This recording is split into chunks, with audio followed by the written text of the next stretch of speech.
हाँ जी, 6 class. I hope आपने 4.2 और 4.1 जो है नीटली अपनी नोटबुक्स में कर ली होगी, क्वेश्चंस लिखकर और प्रॉपर पेंसिल और पेन के साथ फिगर्स ड्रॉ की होगी।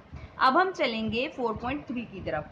4.3 जो एक्सरसाइज है उसका इंट्रो जो है ना एंगल्स के ऊपर है, जब एंगल बनता है तो एंगल के बारे में इसमें सारा इंट्रो करेंगे और एक्सरसाइज भी एंगल के ऊपर ही है। ठीक है, एंगल क्या बोलता है, पहले तो देखो एंगल बनता कैसे है।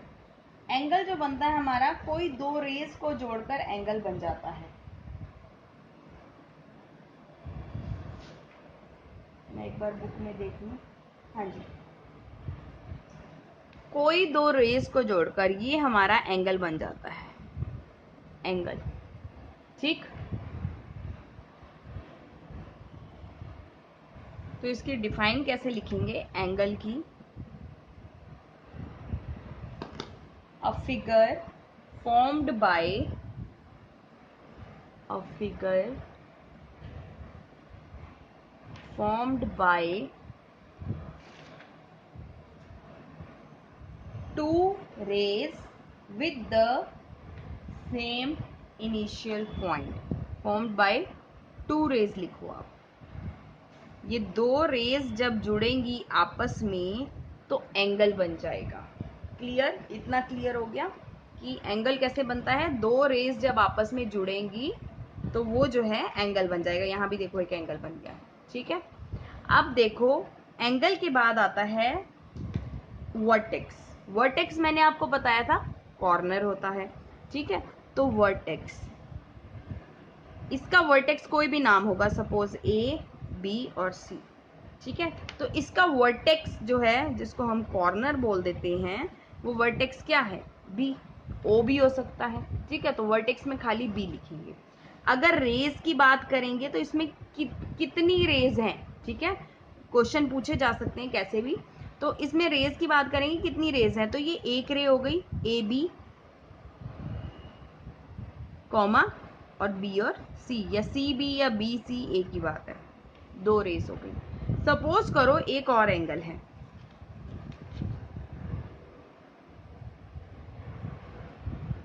ए बी और सी और ये ओ, मतलब ये वर्टेक्स तो हो गया मेरा ओ। ठीक है, अब इसका एग्जांपल देख लेते हैं। वर्टेक्स हो गया मेरा ओ, सबका कॉर्नर एक ही है। ठीक है, वर्टेक्स हो गया ओ। अब रेज बोल रहा है, रेज बताओ कितनी है इसमें, तो कितनी रेज है, 1 2 और 3, 3 रेज हैं। ठीक है, कौन कौन सी है नाम लिखो, ए ओ, दूसरी कौन सी है बी ओ, या ओ बी भी लिख सकते हो आप। ठीक है, बी ओ, और थर्ड कौन सी है, सी ओ। तीनों रेज लिख दी, तो आपको वो रेज का और वर्टेक्स का कंसेप्ट क्लियर हो गया। इसके बाद आता है इंटीरियर और एक्सटीरियर ऑफ द एंगल। ठीक है, किसी एंगल का इंटीरियर पॉइंट और एक्सटीरियर पॉइंट बताना है, एंड ऑन द एंगल भी होता है, एंगल के ऊपर ही लाइन बताओ। तो हम पहले इंटीरियर और फिर एक्सटीरियर।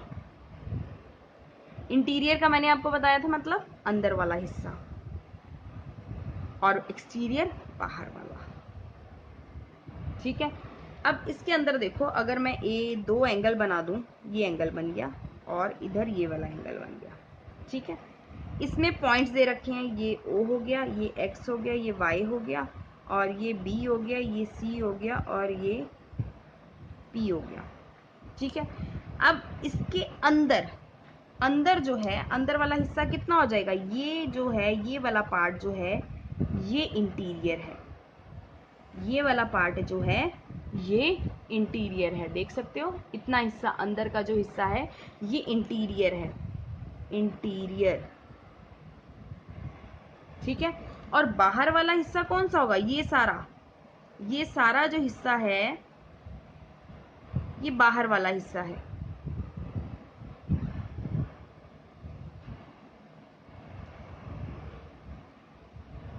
ठीक है, ये सारा बाहर वाला हिस्सा है, तो ये हो गया एक्सटीरियर, ये हो गया एक्सटीरियर, एक्सटीरियर।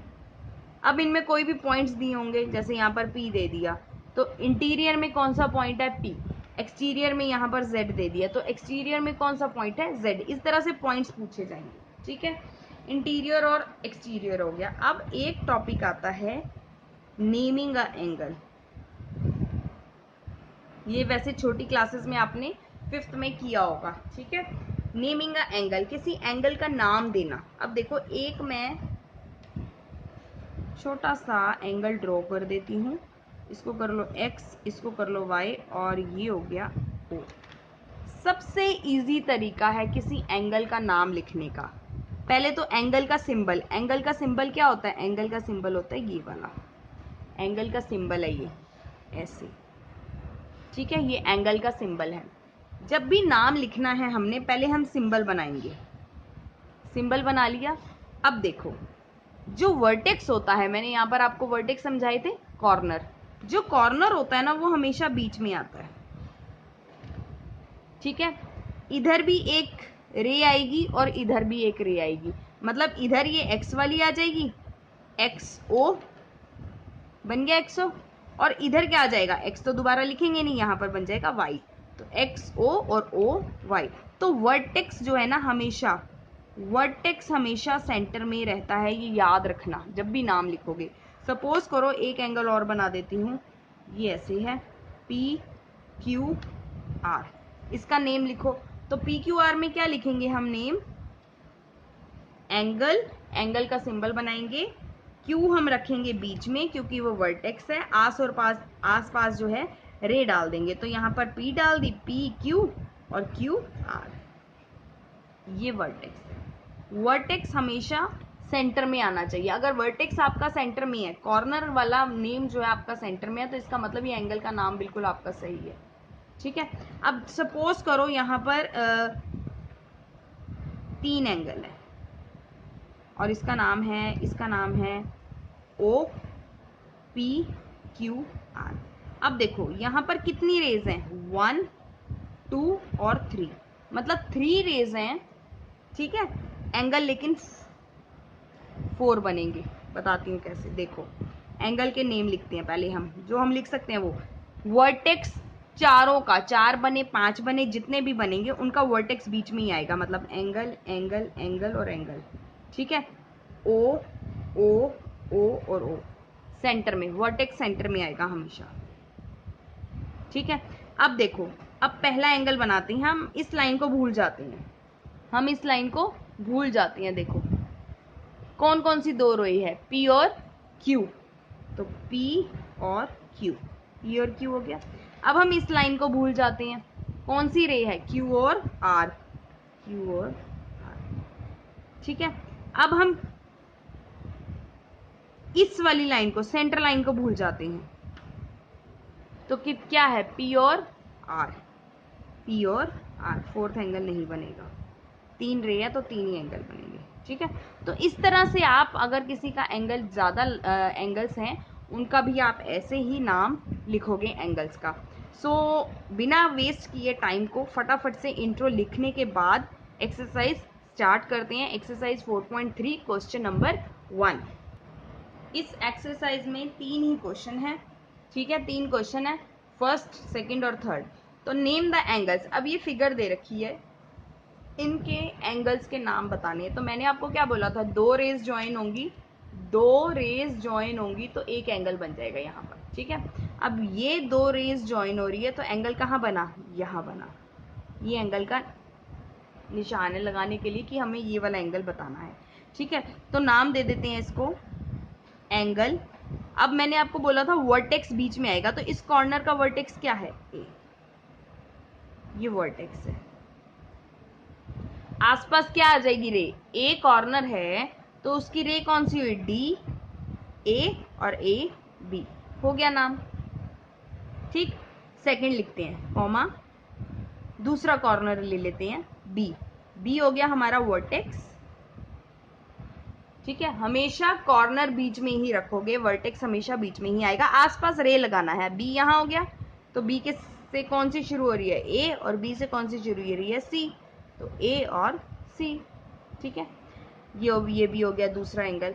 अब तीसरा एंगल में बात चलती है। तो 3 मैंने इसलिए लगा दिया ताकि आपको याद रहे ये थर्ड एंगल था। ये थर्ड एंगल है, थर्ड एंगल का कॉर्नर है सी। तो मैं लगाऊंगी यहाँ सी सेंटर में, वर्टेक्स आएगा सेंटर में। सी के साथ कौन कौन सी लाइन ज्वाइन हो रही है, डी और बी। तो डी और बी आप ऐसे भी लिख सकते हो, और सी, बी और डी, ये वाले नाम इधर उधर, लेकिन वर्टेक्स हमेशा सेंटर में ही रहेगा। वर्टेक्स चेंज नहीं होगा, आपके ये चेंज हो सकती है वर्टेक्स से लाइंस जो हैं, ठीक है।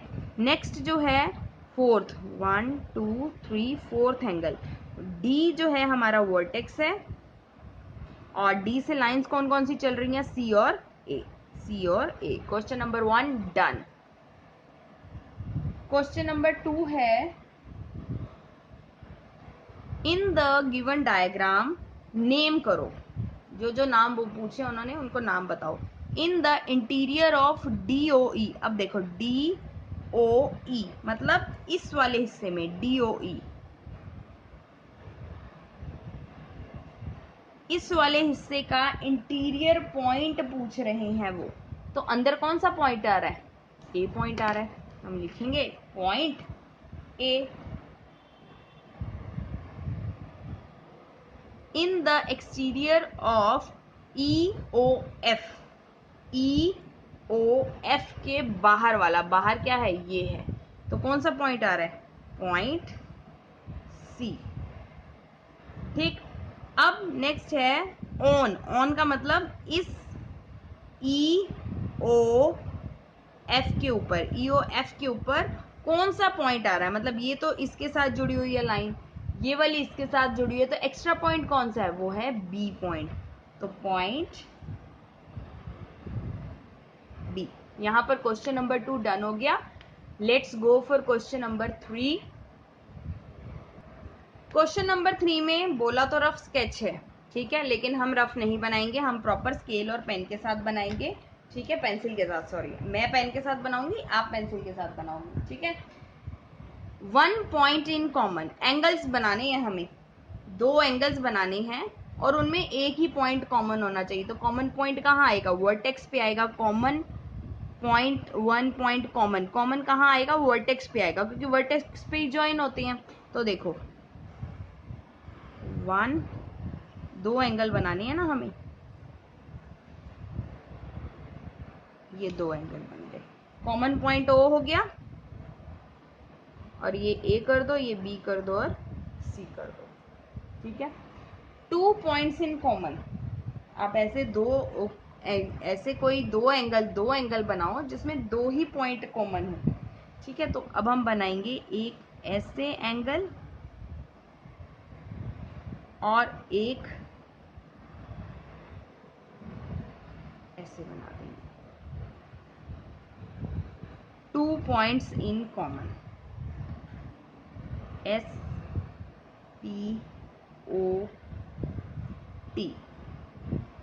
क्लियर। सी पार्ट है 3 पॉइंट्स इन कॉमन। देखो 3 पॉइंट्स ना किसी भी एंगल में कॉमन नहीं हो सकते, 2 पॉइंट्स तो कॉमन हो सकते हैं, जैसे एक एंगल ये हो गया, फिर दूसरा एंगल, मतलब इसमें कॉमन का मतलब है कि SOOP,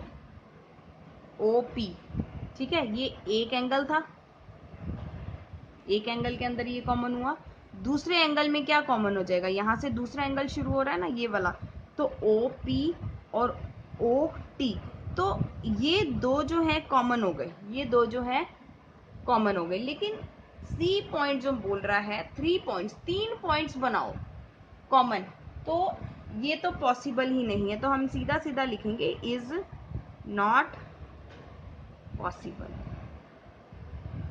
क्लियर। यहां पर हम सीधा लिखेंगे इज नॉट पॉसिबल। इसके बाद 4 पॉइंट्स इन कॉमन, 4 पॉइंट्स बताना है कॉमन। तो 4 पॉइंट्स कॉमन बताने के लिए देखो, जब 3 पॉइंट्स नहीं कॉमन तो 4 पॉइंट्स कैसे कॉमन हो जाएंगे। 2 पॉइंट्स तो मैंने आपको बता दिए कॉमन है, 1 पॉइंट भी कॉमन हो सकता है, लेकिन 3 और 4 पॉइंट इज नॉट पॉसिबल, ये दोनों में नॉट पॉसिबल, याद भी रखना ये आपको, ठीक है। वन रे इन कॉमन। हाँ, ये वाला जो है डायग्राम बन सकता है कि दो एंगल के बीच में एक रे जो है कॉमन हो जाए। तो दो एंगल बना लूं मैं, क्योंकि यहाँ पर उन्होंने सिर्फ दो ही एंगल बोला है। दो एंगल में 3 पॉइंट्स नहीं बन सकते, दो एंगल में 4 पॉइंट्स नहीं बन सकते, लेकिन दो एंगल में एक रे बन सकती है। देखो ये रे, ए बी सी और ओ। अब देखो दो एंगल कौन कौन से हुए। एक एंगल तो ये वाला हो गया, मतलब एक एंगल कौन सा हुआ, वर्टेक्स तो ओ हो गया, ए और बी, ये वन एंगल हो गया।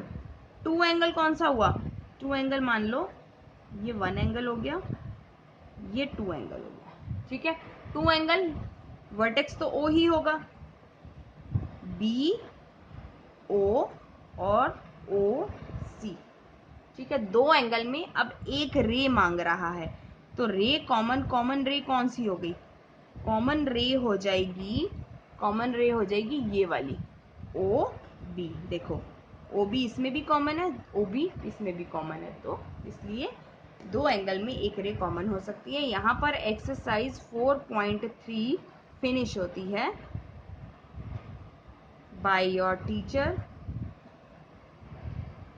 देवेंद्र कौर।